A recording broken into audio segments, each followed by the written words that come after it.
Bonjour les amis, bienvenue dans cette nouvelle vidéo. Aujourd'hui, jeudi 12 juin. Donc, comme vous l'avez vu hier, c'est, on va dire, ce principe d'accord entre la société Juventus et Tudor, c'est enfin conclu. Donc, Tudor sera bien notre entraîneur pour cette Coupe du Monde pour les clubs et aussi pour les 2 prochaines années, c'est-à-dire jusque le 30 juin 2027.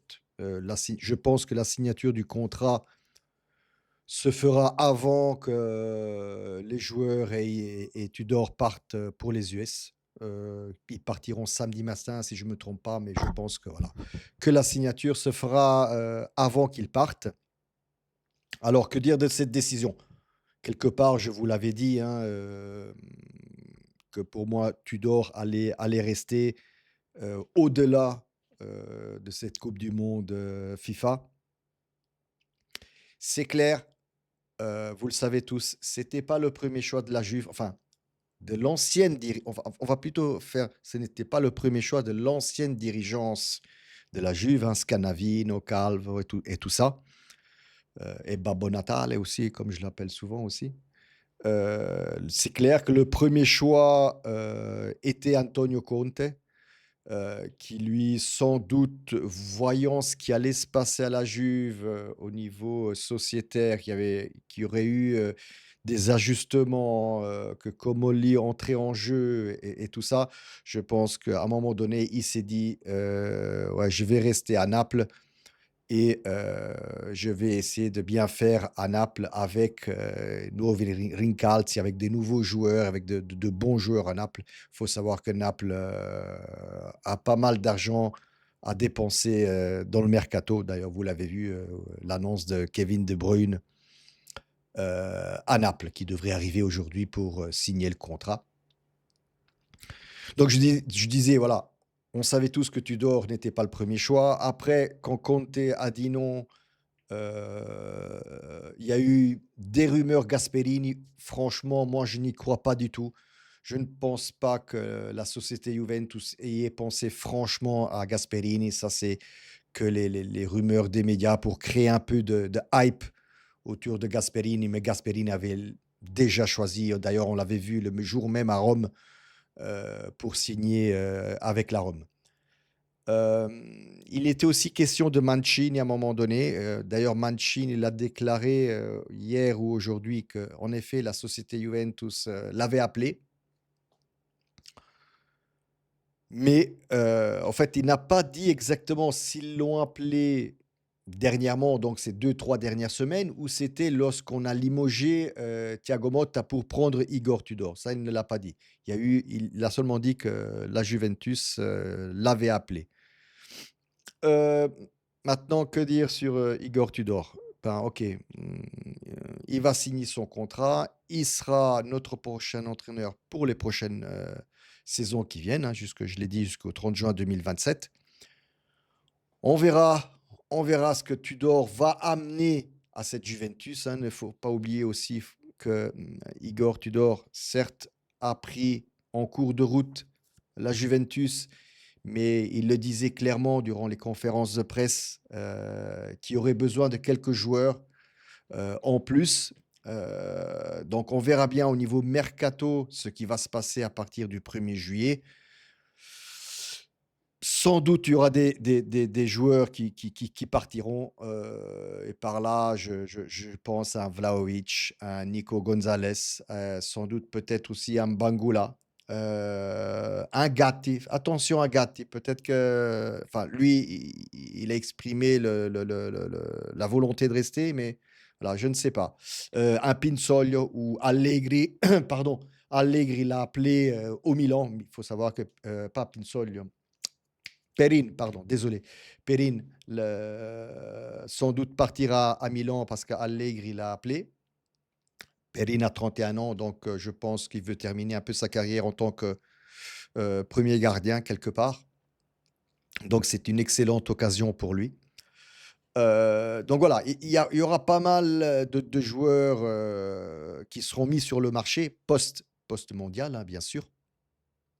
Donc on verra. Est-ce qu'on est-ce que enfin, est-ce qu'on fera du mercato? Avant de faire le mercato, franchement et avant que Tudor fasse sa liste, on va dire ça comme ça, et donne sa liste, il faudrait quand même qu'on ait un directeur sportif. Ce qu'aujourd'hui, on n'a toujours pas. Alors, on parle de Massara, Massara, Massara, mais bon, moi, je ne vois toujours personne à la Continas en tant que directeur sportif. Et franchement, faire un mercato sans directeur sportif, je trouve ça très, très, très, très, très compliqué. Que dire de plus? Pas vraiment, pas franchement de nouvelles. Je peux juste vous dire que la liste des joueurs, qui vont partir, pour ce mondial, ben, je l'ai devant les yeux. La liste, c'est, voici les gardiens. Donc il y aura Pinsoglio, Di Gregorio, Daffara pardon et Garofani qui viennent de la next gen, tout simplement. Les défenseurs, ce sera Alberto Costa, Bremer, Gatti, Kelly, Kalulu, Rugani, Cambiaso, Savona, Rui et Gil. Vous les connaissez à peu près tous, sauf, quelques noms qui viennent eux aussi, de la next gen, à savoir que, Bremer, il va aller aux US, mais ne va pas jouer juste pour du support mental, c'est j'ai bien compris, hein. Voilà, j'espère que Kelly fera quelque chose. J'y crois pas trop. Sinon, au niveau des milieux, il y aura Locatelli, Koopmeiners, McKennie, Asjic, Kostic qui est retourné lui aussi, Thuram, Douglas Luiz, Owusu, Kudryk et Turco. Ces 3 derniers qui viennent, de la next gen aussi. Donc retour de Kostic, hein, mais aussi voilà, Kostic sera aussi un joueur qu'on remettra sur le marché, Rugani sans doute restera à la Juve, en tant que remplaçant. Je pense que, Tudor l'apprécie en tant que défenseur. Et au niveau des attaquants, donc on aura, Conceição, Vlahovic, Ildiz, Nico Gonzalez, Milik, Colomoni, Ouya, Mbangula, Angele, Pietrelli et Mancini. Les 3 derniers aussi venant de la next gen. Alors, pourquoi on a mis sur la liste, un Vlahovic et d'autres joueurs comme des Kelly, même des Koopmeiners, je vais vous dire franchement. Mais surtout pour Vlahovic, et ça, c'est une arme à double tranchant aussi, hein. Hem, je vais parler pour Vlahovic. Alors je pense que quelque part la société Juve veut valoriser ce joueur-là pour pouvoir le vendre au prochain mercato.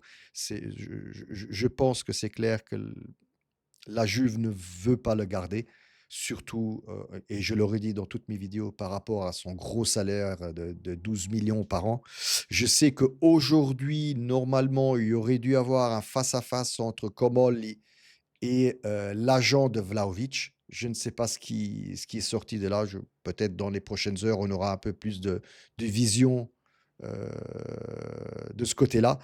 Mais voilà, le Fenerbahçe étant très intéressé, je pense que quelque part, on voudrait valoriser un Vlahovic durant ce mondial pour pouvoir en demander sans doute un peu plus, entre 25 et 30 millions pour le Cartellino. Alors je disais, c'est une arme à double tranchant parce que ça peut très bien aller comme ça peut se passer très, très mal et au fait avoir, l'effet inverse, par rapport à, ce que la société veut. Voilà, mais sinon ça, c'est à peu près toutes les news que j'ai, pour aujourd'hui. Franchement, il y a pas beaucoup de news, hein. Comme vous le savez, maintenant, tout le monde est concentré sur le mondial.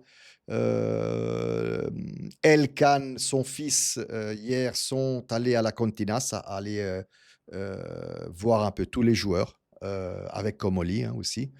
Donc, avant qu'il justement qu'il parte et surtout pour dire à Tudor comme quoi au niveau contrat, ça serait bon et qu'il serait prolongé. Voilà, sinon, ça, c'était un peu les dernières news, concernant notre Vecchia Signore. Et puis, comme toujours, en fin de vidéo, likez la vidéo, abonnez-vous, commentez et come sempre, fino alla fine, forza Juve ragazzi.